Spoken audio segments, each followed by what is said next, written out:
Hello friends, welcome back to my channel Surabhi's cooking. আপনাদের সবাইকে welcome করছি। আজকে আমি আপনাদের সঙ্গে শেয়ার করব পোলট্রির মাংস কষা রেসিপি।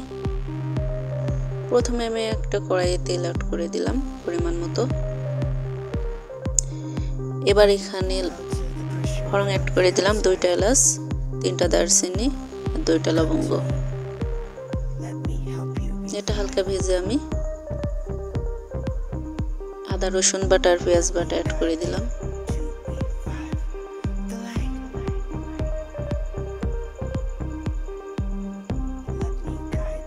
লঙ্কা বাটা অ্যাড করে দিলাম।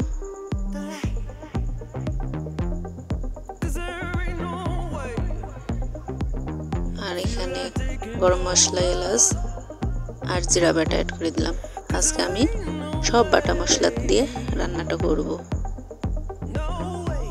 1 চা চামচ হলুদ গুঁড়ো অ্যাড করে দিলাম। পরিমাণ মতো লবণ অ্যাড করে দিলাম। 1 চা চামচ ধনিয়া গুঁড়ো অ্যাড করে দিলাম। এর মশলাটা খুব ভালো করে এভাবে ভেজে কষিয়ে নিতে হবে।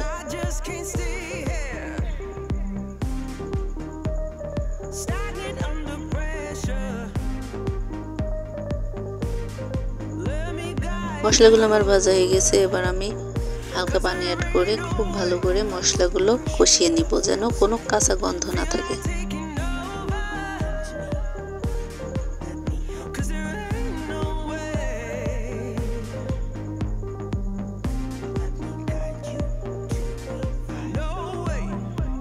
এভাবে খুব ভালো করে কষিয়ে নিতে হবে।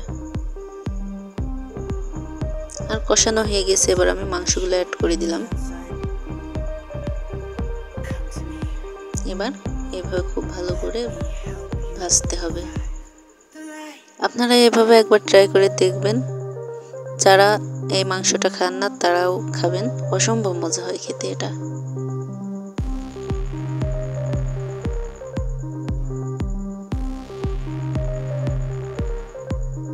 আমি কোনো পানি অ্যাড করব না, এইভাবে ভেজে ভেজে রান্নাটা করে নিব।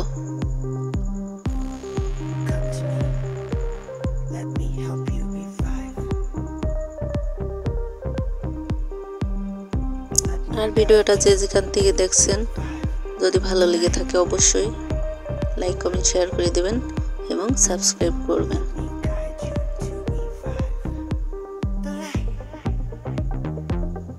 এই মুরগির মাংস কষাটা খুবই টেস্ট হয়।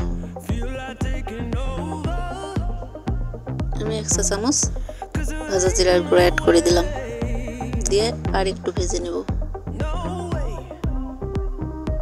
যত ভাজবেন ততই টেস্ট বাড়বে।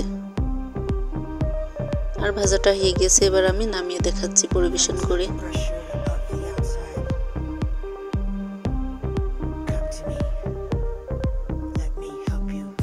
ধন্যবাদ সবাইকে।